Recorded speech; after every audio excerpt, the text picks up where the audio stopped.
What's up, guys? I get asked all the time, how do I invest passively in real estate? If you're watching this video, you probably have a full-time job or you have a business that's already making you a lot of cash flow and you are looking for a way to invest all that cash you have, but you really don't want to deal with the headaches of owning and operating rental real estate, the toilets, termites, and tenants, as it were, but you still want to get a good return on your money. So I'm going to go over a few of the best ways that I found to invest passively in real estate, and this is from the perspective of an active investor. So I'm actively investing in BRRRRs, flips, rentals, but I have some experience working with vendors that are investing passively, as well as my dad invests passively in some syndicated investments. And I'm going to go over a few of those things, maybe a little bit about what you can expect in terms of returns and things like that. And guys, I'm not a financial advisor. This is not financial advice. This is for informational purposes only from what I've seen and what I'm paying and things like that, and what you could probably expect. So the first way, and probably the best of both worlds for the passive investor to make the highest return, is to become a limited partner with an operator. So what that means is a limited partner, typically you're going to be putting up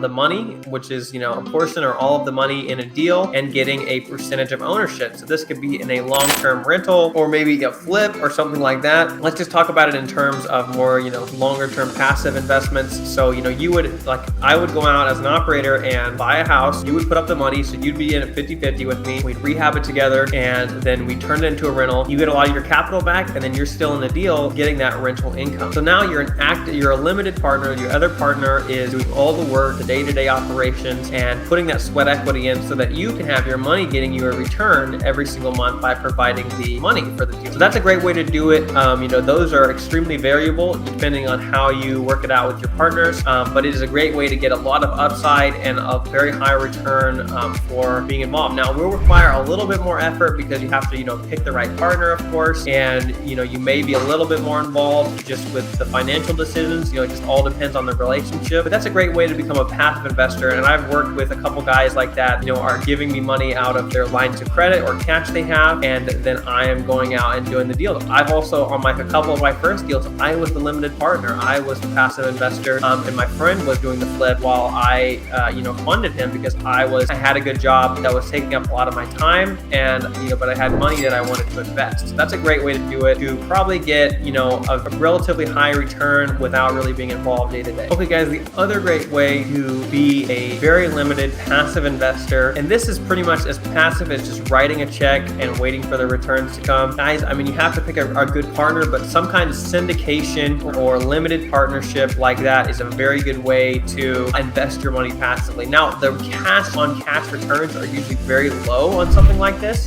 Usually you're investing primarily for the tax benefits and the long-term upside. So I can tell you just from my dad's experience, he's invested a large sum of money in a popular syndication, and he's getting about a 4 to 5% cash-on-cash returns. Those are in monthly dividends that he's receiving from his investment in the deal. Now, that's pretty low, all things considered, for most real estate investments. What they're banking on is he's getting the tax benefits of the depreciation of the real estate to go against a lot of the income that he makes, and then he's also going to be getting, within whenever they refinance or sell the apartment complex he's invested in, hopefully he will get a lot of pretty much all his money back out, maybe some profit, and then he'll still have ownership in the deal, but hopefully they're looking for a 2 to 3 times return after that 5 to 10 year period. So day to day, month to month, you're really not making very much money, but if you can hold out for a long time, then you can make a big score and you can do it all again. That's great if you want to just be extremely passive and you're not really worried about your day-to-day cash flow. You'd like a little bit, but you're really more interested in the tax benefits of real estate and the appreciation. That's a great way to go.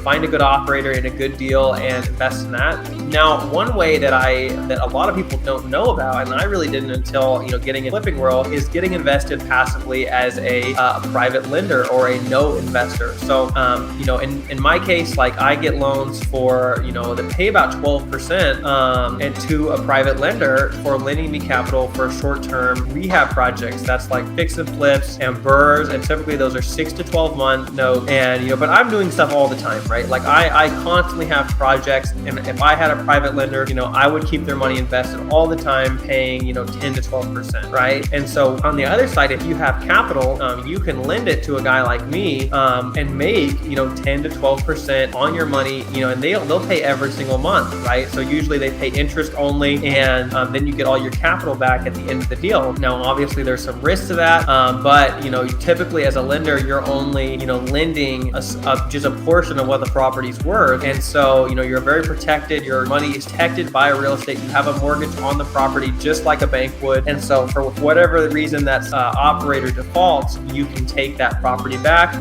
or I get somebody else to finish it off, right? So with that, you can become a private lender, and if you partner with a good operator with a track record, then you can make a very consistent 10 to 12% or more return on your money every single month by investing in those kind of deals. So that's a very high cash flowing passive investment strategy. So there's really no good tax benefits unless you invest with money that's in some kind of tax sheltered account like an IRA or like a self-directed IRA or 401k or something like that, where that money is going to grow free, because in that case any gains that you make are not taxed. So that's a great way to make a super high return on your money without having any of the tax penalties associated with it, is investing out of some kind of retirement account. But guys, honestly, if I was to do it and I wanted to be a passive investor, I would probably be a note investor. So that's I would invest private money with other guys like myself and make 12% all day long, because if you're with a good operator and they pay their bills and they check out, guys,